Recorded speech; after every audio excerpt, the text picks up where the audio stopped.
Метео, Велес.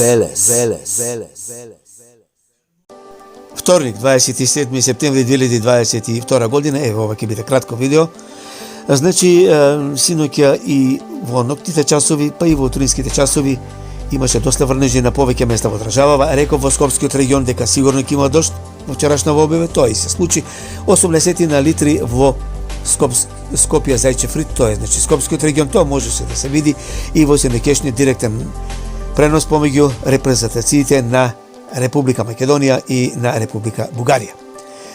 Што се однесува за врнежите, многу дожд наврна на Попова шапка, потоа во западниот дел, како и што кажав, претежно во западниот дел, изостана оној јужен дел, Гевгелискиот регион, Валандовскиот регион, меѓутоа и таму се очекуваат врнежи во текот на денешниот ден, можно и таму да проврни дожд, ќе има грмотевици во југозападниот дел, западниот дел, значи Ресенскиот регион, Пелогонискиот регион, Охридско-Преспанскиот, потоа околу Струмишкиот регион, Кривополанечкиот регион, централните делови, Скопскиот регион и така натаму. Ќе има и засилен ветер. Стабилизирање утре во среда. Метео, Велес.